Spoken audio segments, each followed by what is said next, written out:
घने जंगल के बीच छिपा एक प्राचीन राजमहल, जिसे स्थानीय लोग भूल भुलैया महल कहते थे। इसके बारे में कहा जाता था कि महल में प्रवेश करने वालों की यादें धुंधली हो जाती थीं और उन्हें कभी महल से बाहर निकलने का रास्ता नहीं मिलता। महल की दीवारें समय के साथ खिस गई थीं, लेकिन उन पर लिखे रहस्य आज भी जीवित थे।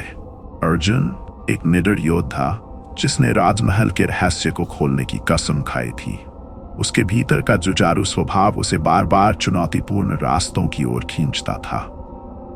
गांव के बुजुर्गों ने उसे चेतावनी दी थी, लेकिन उसके भीतर उठ रहे सवालों ने उसे थामने नहीं दिया। अर्जुन ने एक चंद्रमा की उज्जवल रात को महल में कदम रखा। महल में प्रवेश करते ही उसे लगा कि वहां कोई अदृश्य शक्ति उसे देख रही थी।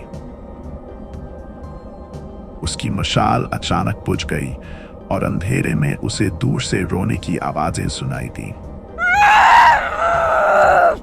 वहां आवाजें एक स्त्री की थी जिसने मदद की गुहार लगाई। अर्जुन ने आवाज का पीछा किया, लेकिन उसे ऐसा लगा जैसे महल की दीवारें खुद बदल रही थी।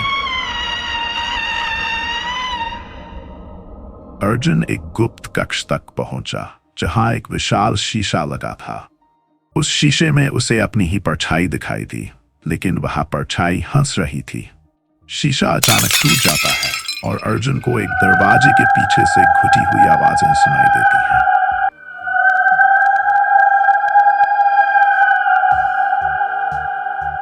महल के भीतर अर्जुन को ऐसा लगा कि वह समय में फंस गया है।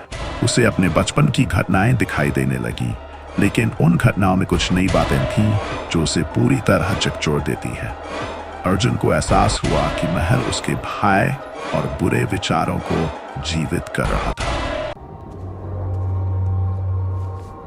महल के केंद्र में अर्जुन ने एक ताबूत पाया। उस पर लिखा था, सच को देखने की कीमत बड़ी होती है। अर्जुन ने ताबूत खोलने का निर्णय लिया।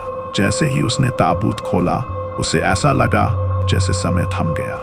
हर चीज बिखरने लगी।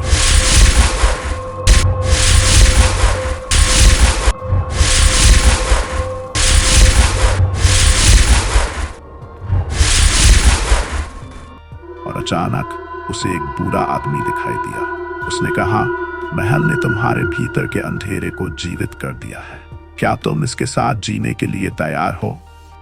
अर्जुन अब महल से बाहर आ चुका था, लेकिन उसका मन हमेशा एक सवाल से जूझता रहा। क्या महल ने उसकी सच्चाई को दिखाया या उसे हमेशा के लिए डर में जीने का शाप दिया?